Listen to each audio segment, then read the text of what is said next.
두 개의 스피커를 이용한 소리의 간섭 실험을 소개하겠습니다. 김성윤 학생이 주도해서 준비한 실험입니다.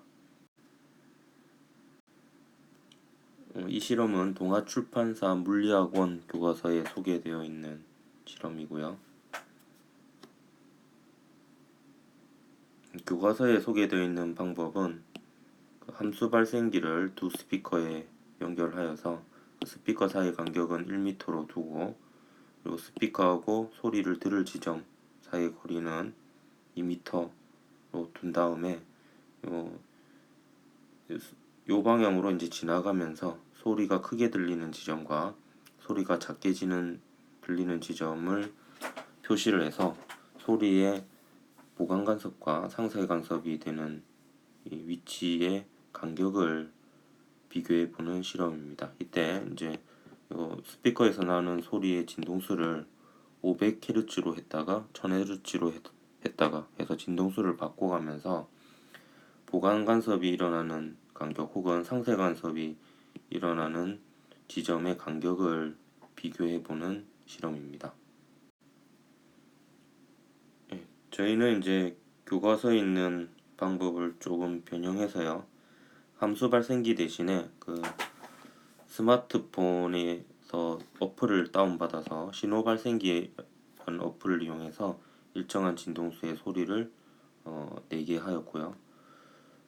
그 다음에 저희가 사용했던 스피커의 경우에는 요 선의 길이가 충분히 길지 않아서 요 간격을 0.8m로 했고, 그 다음에 소리를 들을 지점을 책상 위에서 실험 기구를 세팅하고 하기 위해서 1m 간격으로 하였습니다. 그리고 소리의 속도도 한번 계산해 보았는데요.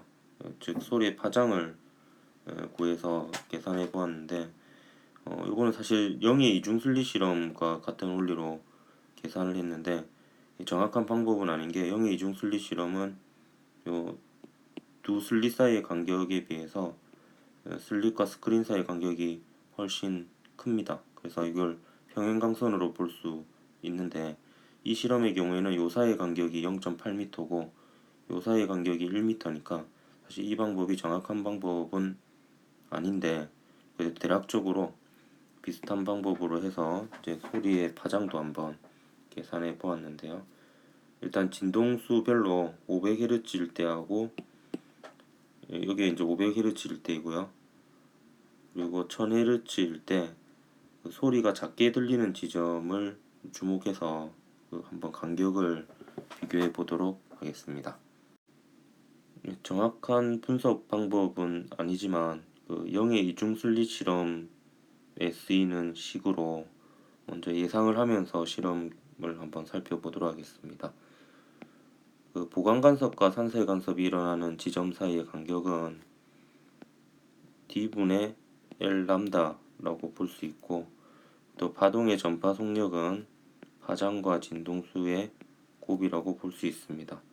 그래서 이 실험은 요 진동수를 500Hz일 때하고 1000Hz일 때로 이제 두 가지 실험을 할 건데요. 그럼 500Hz일 때하고 1000Hz일 때를 비교해 보면 500Hz일 때가 파장이 더 길다라고 볼 수가 있습니다. 그럼 이때가 이제 파장이 긴 상황이고요.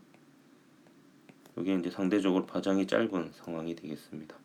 그럼 파장이 길면 요 L하고 요 스피커하고 이제 소리를 듣는 지점 사이 거리 L하고, 그다음에 D 요 스피커 사이의 간격, 이 경우에는 이제 0.8m 그리고 1m 이렇게 두었는데요. 요거는 이제 두 실험이 같으니까 요 파장이 긴 경우가 소리가 작게 들리는 지점 사이의 간격, 혹은 소리가 크게 들리는 지점 사이의 간격이 진동수가 큰 경우, 파장이 짧은 경우보다 간격이 넓은 것을 확인할 수 있을 겁니다. 한번 영상을 보면서 비교해 보도록 하겠습니다.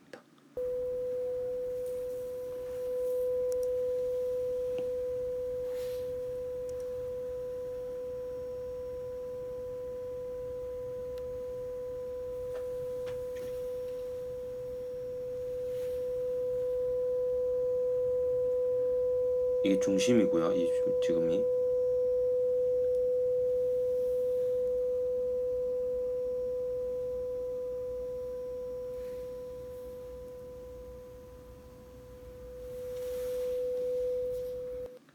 잘 보면 이제 500Hz의 경우에는 한 그 1m짜리 자를 댔었는데 중심이 이제 500mm인 셈이고요.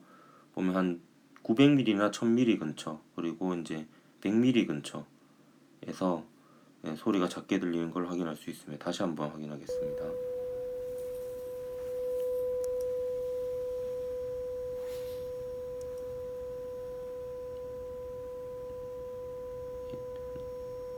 좀 소리가 좀 작게 들리고요. 중심에서는 경로차가 없으니까 보강 간섭이 일어납니다.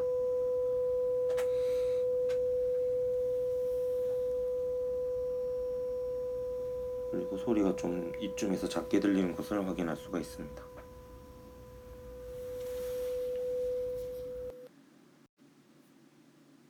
이번에는 진동수를 이제 500Hz에서 1000Hz로 바꾸어서 한 실험을 볼 텐데요.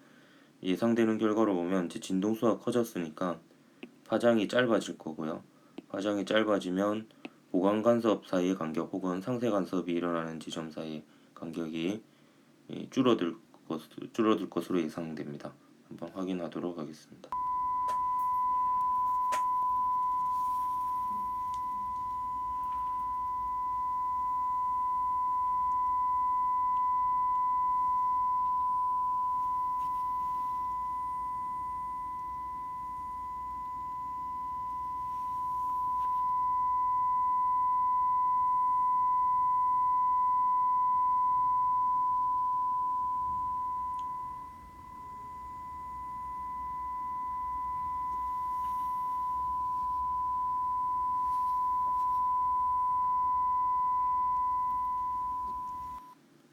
이처럼 소리가 작게 들리는 지점 사이 간격이 좁아진 것을 확인할 수 있는데요. 다시 한번 살펴보면